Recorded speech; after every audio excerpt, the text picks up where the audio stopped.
Hello students, welcome back to this channel. Students, इस वीडियो में हम एक्सरसाइज 5.3 को कंटिन्यू करते हैं। नेक्स्ट क्वेश्चन है question number 19। 200 logs are stacked in the following manner: 20 logs in the bottom row, 19 in the next row, 18 in the row next to it and so on, जैसे कि यहाँ figure में बताया गया है। In how many rows are the 200 logs placed and how many logs are in the top row? So आपके पास 200 logs हैं, मतलब 200 आपके पास देख लो इस तरह से वुड के logs पड़े हुए हैं। तो जो सबसे नीचे, जो बिल्कुल ज़मीन के ऊपर सबसे नीचे वाली जो रो है उस पर इस तरह से आप इसको समझो, उसमें है 20 logs, ठीक है, मतलब 20 लकड़ी के टुकड़े रखे हुए हैं। उसके ऊपर फिर जो उन्होंने रो बनाई है उसमें फिर उन्होंने एक कम 19 लॉग्स रखे हैं। उसके ऊपर वाली रो में फिर उन्होंने रखे हैं 18 लॉग्स एंड सो ऑन। तो फिर जो बिल्कुल टॉप मोस्ट वाली जो रो बनेगी उसमें कितने नंबर ऑफ लॉग्स रखे हैं, एक तो आपने ये निकालना है एंड आपने ये निकालना है कि इस तरह से कितनी नंबर ऑफ रोज़ बनेंगी। ठीक है, सो कितनी नंबर ऑफ रोज़ बनेंगी मतलब आपने n की वैल्यू निकालनी है। ठीक है, एंड जो बिल्कुल टॉप वाली रो है, मतलब जो सबसे ऊपर वाली आखिरी वाली रो है, उसमें कितने नंबर ऑफ लॉग्स रखे जाएंगे, मतलब आपने an की वैल्यू निकालनी है। an is equal to question mark. First row में 20 लॉग रख दिए, उसके ऊपर वाली में 19, उसके ऊपर वाली में 18 एंड सो ऑन। सो जो सबसे लास्ट वाली जो रो बनेगी, मतलब सबसे ऊपर वाली इस केस में, तो उसमें कितने नंबर ऑफ लॉग्स रखे जाएंगे वो आपने निकालने हैं। तो बेसिकली आपने जो लास्ट टर्म है an, उसकी वैल्यू निकालनी है। an या आप इसको l से डिनोट कर दो लास्ट टर्म। ठीक है, सो ये दो चीज़ें आपने यहाँ पर निकालनी है। टोटल नंबर ऑफ लॉग्स यहाँ पर आपको दिए हुए हैं 200। सो 200 कैसे आएगा, ईच रो में जितने जितने लॉग्स रखे हैं जब आप इन सबको ऐड करोगे तो आपके पास टोटल नंबर ऑफ लॉग्स आ जाएंगे एंड दैट इज़ 200। मतलब आपको SN गिवन है 200, सभी लॉग्स का टोटल आपको दिया हुआ है 200। इन 200 लॉग्स को ही उन्होंने अलग अलग रोज़ में डिस्ट्रीब्यूट किया हुआ है। ठीक है, जैसे कि मैंने आपको यहाँ पर समझाया है। ओके, सो AP यहाँ पर किस तरह से बन जाएगी आपके पास, सबसे पहली रो में 20 लॉग्स, ठीक है, क्वेश्चन में उन्होंने दिया हुआ है 20 लॉग्स। उसके नेक्स्ट वाली रो में 19 लॉग्स, ये भी आपको यहाँ पर गिवन है। उसके आगे वाली रो में, मतलब नेक्स्ट रो में 18 लॉग्स एंड सो ऑन। ठीक है, सो इस तरह से आपके पास बनेगी AP। अब यहाँ पर देखो A की वैल्यू क्या है 20 फर्स्ट टर्म, D की वैल्यू आप निकाल लोगे सेकेंड टर्म में से फर्स्ट को माइनस करके, 19 माइनस 20, सो यहाँ पर कॉमन डिफरेंस -1 है। ओके, SN आपको गिवन है 200। ठीक है जी, सो SN का फॉर्मूला लगा के, SN का फॉर्मूला क्या होता है, SN is equal to n/2 bracket में 2a plus n-1 into D.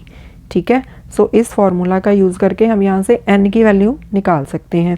SN आपको गिवन है 200, 200 is equal to n/2, 2 multiply by A की वैल्यू आपको गिवन है 20 plus n-1 into common difference हमने कितना निकाला -1। सो 200 मल्टीप्लाई बाय, इस 2 को लेफ्ट हैंड साइड पे ले जाओ, ऊपर जाके मल्टीप्लाई हो गया, n यहाँ पर 20 into 2 40 plus -1 into n-1, so 400 is equal to n bracket में 40, ये आगे -1 है ना, तो अंदर वाले जो टर्म्स हैं उनके साइन चेंज हो जाएंगे, -1 into n -n, -1 into -1 +1, so 400 is equal to n, 40 plus 1 41 minus n, 400 is equal to 41n minus n square. अब ये माइनस का n स्क्वायर है ना, तो इसको लेफ्ट हैंड साइड पे ले आओ सो दैट ये पॉजिटिव बन जाए। सो लेफ्ट हैंड साइड पे n स्क्वायर बन गया, प्लस 41 इधर -41n हो गया, प्लस ये 400, ये तो एज इट इज़ रहेगा, equals to right hand side पे क्या आ गया 0। ओके, अब ये बन गई आपके पास क्वाड्रेटिक इक्वेशन। अब आप इसको फैक्टराइज कर लो मिडल टर्म को स्प्लिट करके। ठीक है, सो यहाँ पर देखो, यहाँ पर प्रोडक्ट आना चाहिए आपके पास प्लस का 400 एंड सम आना चाहिए माइनस का 41। सो 400 के हम यहाँ पर फैक्टर्स बना लेते हैं पहले। सो 200 आ गया, देन 100, देन 50, देन 2, देन 25।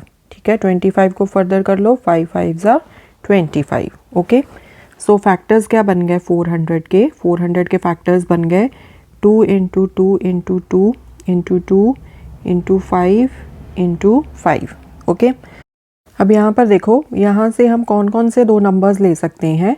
5 5 ज़ा 25 एंड अगर आप दूसरा नंबर लो इन सबको मल्टीप्लाई करके, 2 2 ज़ा 4, 4 2 ज़ा 8, 8 2 ज़ा 16। ओके, अब जब आप इन दोनों को मल्टीप्लाई करोगे 25 इंटू 16, वो तो पता ही है आपको क्योंकि आपने 400 के फैक्टर्स बनाए हैं, तो 25 इंटू 16 आएगा 400। ठीक है जी, अब आपको सम कितना चाहिए? नेगेटिव के 41। ओके, तो अगर आप इन दोनों के साथ नेगेटिव के साइन लगा दोगे तो नेगेटिव इंटू नेगेटिव तो पॉजिटिव हो गया, 25 इंटू 16 400, मतलब प्लस का 400 वो तो सॉर्टेड है। जब आप इन दोनों नंबर्स को ऐड करोगे, माइनस का 25 माइनस का 16, तो ये कितना आ जाएगा? नेगेटिव के 6 + 5 11, 1 कैरी 2 3 4, माइनस के 41 एंड वही आपको यहाँ पर सम चाहिए, राइट? तो आपने नंबर्स कौन कौन से लेने हैं? माइनस के 25 एंड माइनस के 16। ओके, सो ये चीज़ तो आप बहुत पहले से करते आ रहे हो, तो आई होप कि इसमें तो कोई प्रॉब्लम नहीं होनी चाहिए। बस मिडल टर्म को हमने स्प्लिट किया है, ठीक है, फैक्टराइजेशन करके। सो यहाँ पर आपके पास आ जाएगा n² minus 25n minus 16n plus 400 equals to 0। So ये वाले टर्म्स लेनी है आपने एंड फिर ये वाली टर्म्स। तो पहले दोनों टर्म्स में n कॉमन है, बाहर निकाल लो, n माइनस 25।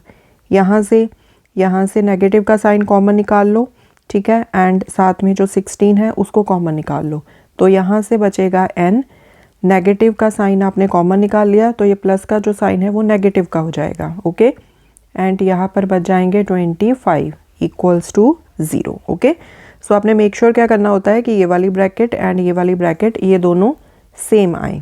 ओके, सो इसके अकॉर्डिंगली हमने यहाँ पर नेगेटिव का साइन बाहर एडजस्ट कर लिया यहाँ पर, ठीक है, सो दैट 25 नेगेटिव बन जाए क्योंकि यहाँ पर 25 नेगेटिव था।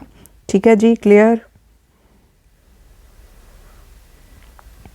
सो अब देखो, इसमें एंड इसमें ये वाली जो ब्रैकेट है ये कॉमन है, सो n माइनस 25 कॉमन बाहर निकाल लो।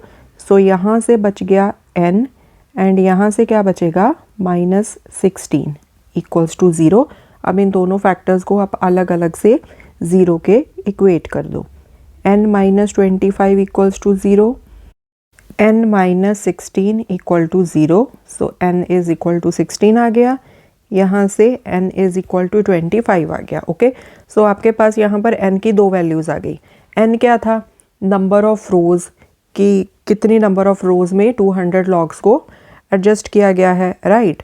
तो यहाँ से आपके पास दो वैल्यूज़ आ गई। इन दोनों वैल्यूज़ के साथ अब हम निकाल लेंगे कि जो nth टर्म है, मतलब जो लास्ट टर्म है, उसमें कितने नंबर ऑफ लॉग्स हैं। ठीक है, सो मैंने यहाँ पर फिर से एक बार वैल्यूज़ लिख दी हैं जो हमें इनिशियली गिवन थी।